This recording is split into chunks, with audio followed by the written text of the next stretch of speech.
నమస్తే welcome to today 18 news. Komaram Bheem Asifabad జిల్లా సిరిపూర్ కాగజ్ నగర్ లోని పద్మశాలి భవన్ లో ఆర్ఎస్ ప్రవీణ్ కుమార్ ఆధ్వర్యంలో బీఆర్ఎస్ ముఖ్య కార్యకర్తల విస్తృత సమావేశం ఏర్పాటు చేయడం జరిగింది.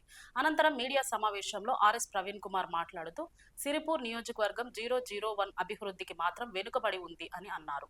సిరిపూర్ టీ నియోజకవర్గంలోని పలు సమస్యలు స్థానిక ఎమ్మెల్యే మరియు ఇప్పుడున్న ప్రభుత్వం వెంటనే పరిష్కరించాలని అన్నారు.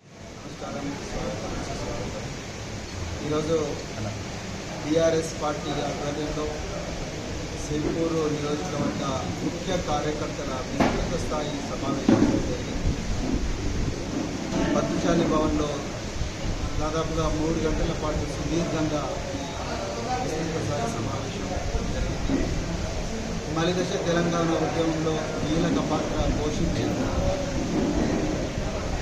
తెలంగాణ రాష్ట్ర సమితి ఆవిర్భావం నుండి నేటి వరకు కూడా ఎలాంటి ప్రలోభాలకు లొంగకుండా ఒత్తిళ్లకు లొంగకుండా పార్టీని నమ్ముకొని బతికిన సీనియర్ నాయకులు సిటీ రాజ్కుమార్ గారు, అదేవిధంగా మొయినుద్దీన్ గారు, అలాంటి సీనియర్ కన్నయ్య గారు, అలాంటి సీనియర్ నాయకుల నక్కశంకర్ గారు, అలాంటి సీనియర్ నాయకుల సహకారంతో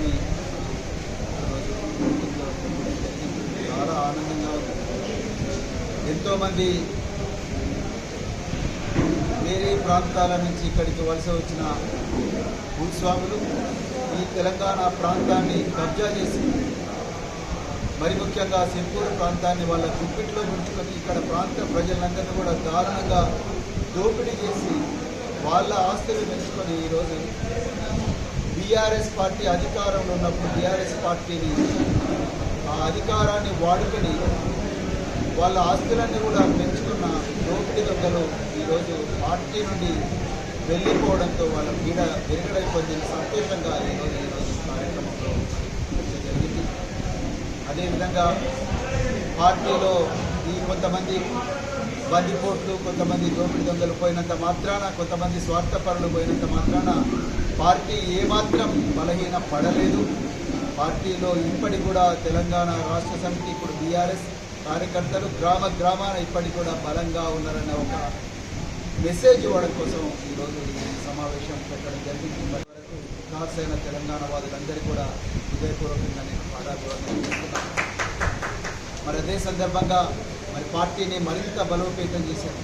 కేసీఆర్ గారి ఆశీర్వాదంతో, వర్కింగ్ ప్రెసిడెంట్ కేటీఆర్ గారి ఆశీర్వాదంతో ఈరోజు సమన్వయ కమిటీలను కూడా ప్రకటించడం జరిగింది. సిరిపూర్ నియోజకవర్గ సమన్వయ కమిటీ కన్వీనర్గా శ్రీ లెండుగూరి శ్యామరావు గారిని కూడా ప్రకటించడం జరిగింది. వారికి పార్టీని మరింత బలోపేతం చేయడం కోసం, గ్రామాన పార్టీ యంత్రాంగాన్ని పటిష్టం చేయడం కోసం నేను ఎంతటి శ్రమకైనా తెగిస్తాను, ఎంతటి త్యాగానికైనా ముందర ఉంటాను, ఎంతటి శ్రమైనా చేస్తానని చెప్పి వారి ముందుకు రావడం వల్ల వారికి సమన్వయ కమిటీ కన్వీనర్ ఇవ్వడం జరిగింది. అట్లా మండలాల వారికి కూడా సమన్వయ కమిటీలన్నీ కూడా ఈరోజు ప్రకటించడం జరిగింది. అదేవిధంగా కాగజ్ నగర్ పట్టణ సమన్వయ కమిటీ కన్వీనర్గా ముస్తఫీజ్ హుస్సేన్ గారిని ప్రకటించడం జరిగింది. అలాగే సీనియర్ నాయకులందరినీ కూడా సమన్వయ కమిటీలో మెంబర్లుగా వేసి వాళ్ళ మార్గదర్శనంలో పార్టీని గ్రామాన, వార్డున, పల్లెన, గూడెన విస్తరించే ప్రయత్నం ఈ రాబోయే 2-3 నెలల్లో చేయబోతున్నాం. ఇప్పటి వరకు ఈ తెలంగాణ నాయకులు ఈ తెలంగాణలో ఈ తిరుపూరు ప్రాంతానికి వచ్చి ఇక్కడ బాగా వేసి ఇక్కడ ప్రాంతంలో దోచుకున్న నాయకులు, బీఆర్ఎస్ పార్టీని వాడుకున్న నాయకులు ఇలా సిగ్గు లేకుండా కాంగ్రెస్ పార్టీకి పోయిన జంపు జిలానీలు వాళ్ళు ఏదో దుష్ప్రచారం చేస్తూ ఉన్నారు.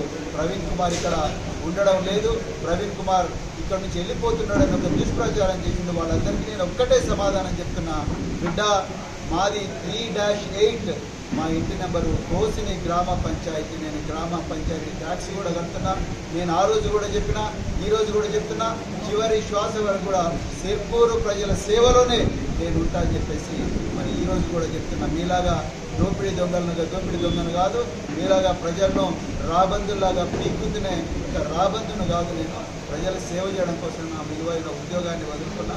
ఈరోజు బీఆర్ఎస్ పార్టీ కేసీఆర్ గారి నాయకత్వంలో పనిచేసి సిరిపూర్ నియోజకవర్గాన్ని అత్యంత అద్భుతమైన నియోజకవర్గంగా మార్చడం కోసం, ఒక పారదర్శక పాలన అందించడం కోసం, ఎలాంటి కబ్జాలు లేని పాలన, మరి ముఖ్యంగా గూండాగిరి లేని పాలన మరి సిరిపూర్ పిల్లలకు అందించడం కోసం నేను మరి నియోజకవర్గానికి రావడం జరిగింది. మరి ఆయన సొంత నియోజకవర్గమైన కొడంగల్కు 4,350 కోట్ల రూపాయలు ఏకాఏకన మరి వారు ప్రకటించుకున్నారు, పనులు కూడా శాంక్షన్ చేసుకున్నారు.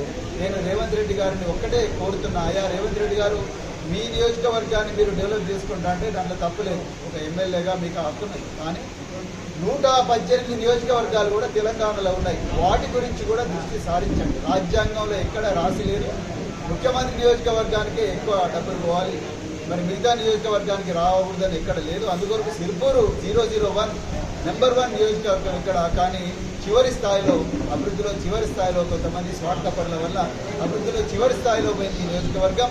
అందుకొరకు మరి దాని మీద కూడా దృష్టి సారించి మా నియోజకవర్గానికి కూడా మరి అంతే డబ్బులు 4,350 కోట్లు మాకు కూడా ఇవ్వాలని చెప్పేసి ఈ సందర్భంగా నేను రిక్వెస్ట్ చేస్తున్నా. ఇక మూడవది ఫారెస్ట్ అధికారుల గురించి నాకు నిజంగా చాలా ఆశ్చర్యంగా ఉన్నది, విచిత్రంగా అనిపిస్తూ ఉన్నది. సురుగుపల్లిలో కానీ, ఇటుకాలపాడులో కానీ, అంకుషాపూర్లో కానీ, ఇంకా రకరకాల గ్రామాల్లో, అటవీ ప్రాంతానికి దగ్గరగా ఉన్న గ్రామాల్లో ఫారెస్ట్ వాళ్ళు రాత్రికి రాత్రే రైతులు వేసుకున్న పంట పొలాలను ధ్వంసం చేస్తూ వాటిలో కందకాలు తవ్వుతూ, కదంబతో సహా కందకాలు తవ్వుతూ వాటిలో మొక్కలు నాటే ప్రయత్నం, ప్లాంటేషన్ మొక్కలు నాటే ప్రయత్నం చేస్తున్నారు. మరి అదే అటవీ ప్రాంతం పక్కనే, టైగర్ ప్రాజెక్టు పక్కనే అంకుషాపూర్లో కేవలం 60 మీటర్ల దూరంలో అంకుషాపూర్లో ఇథనాల్ ప్రాజెక్టు కడతా ఉన్నారు 40 ఎకరాలలో.